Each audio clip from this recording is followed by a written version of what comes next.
Halo semua, Assalamualaikum warahmatullahi wabarakatuh. Selamat pagi. Bertemu lagi dengan saya Munira Hayanti dalam pelajaran PPKN.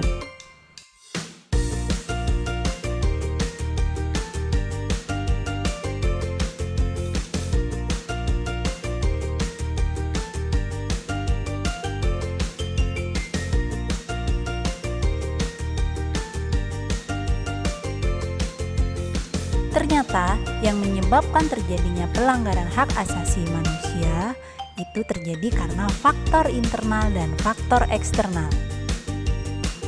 Di antaranya, sikap egois atau terlalu mementingkan diri sendiri.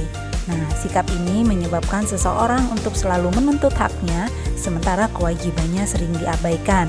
Seseorang yang mempunyai sikap seperti ini akan menghalalkan segala cara agar supaya haknya dapat terpenuhi, meskipun caranya dapat melanggarkan hak orang lain.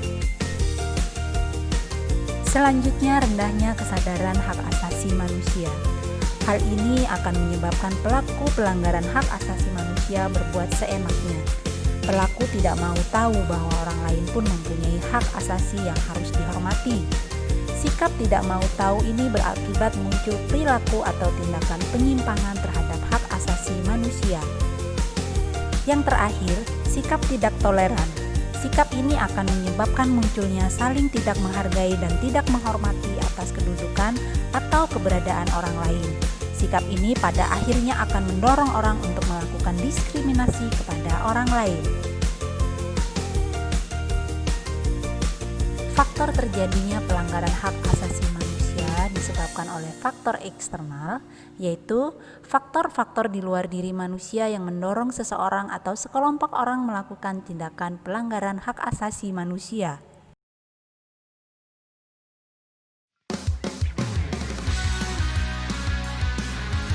Di dalam masyarakat terdapat banyak berbagai macam kekuasaan. Kekuasaan ini tidak hanya menunjuk kepada kekuasaan pemerintah, tetapi ada bentuk-bentuk kekuasaan lain.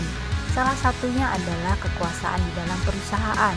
Pengusaha yang tidak memperdulikan hak-hak buruhnya jelas melanggar hak asasi manusia. Oleh karena itu, setiap penyalahgunaan kekuasaan mendorong timbulnya terjadinya pelanggaran hak asasi manusia. Selanjutnya, ketidaktegasan aparat penegak hukum. Aparat penegak hukum yang tidak tegas terhadap pelanggaran hak asasi manusia akan mendorong timbulnya pelanggaran hak asasi manusia lainnya. Kemudian, penyalahgunaan teknologi. Kemajuan teknologi memberikan pengaruh yang positif dan sekaligus negatif, bahkan bisa memicu terjadinya kejahatan seperti kasus kejahatan penculikan yang bermula dari pertemanan di media sosial. Kemudian, kesenjangan sosial dan ekonomi yang tinggi. Kesenjangan sosial menggambarkan terjadinya ketidakseimbangan yang mencolok di dalam kehidupan masyarakat. Pemicunya adalah perbedaan tingkat kekayaan atau jabatan yang dimiliki. Kemudian, kesenjangan sosial dan ekonomi yang tinggi. Kesenjangan sosial menggambarkan terjadinya ketidakseimbangan yang mencolok di dalam kehidupan masyarakat. Pemicunya adalah perbedaan tingkat kekayaan atau jabatan yang dimiliki.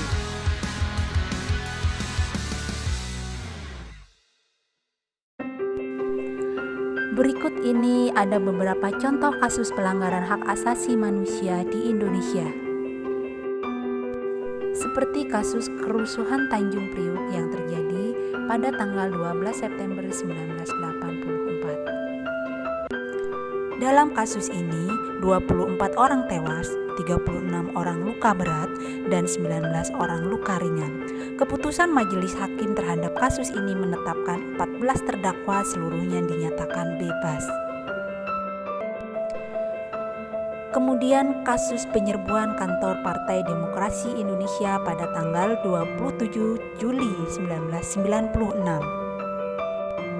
Dalam kasus ini, 5 orang tewas, 149 orang luka-luka, dan 23 orang hilang.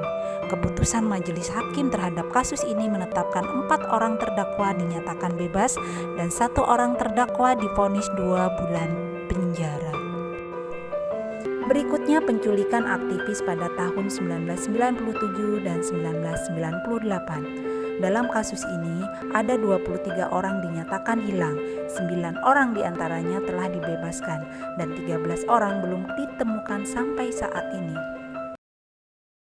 Demikian materi kita pada pertemuan kali ini. Semoga bermanfaat. Silahkan kalian buka Classroom untuk mengerjakan tugas yang Ibu berikan.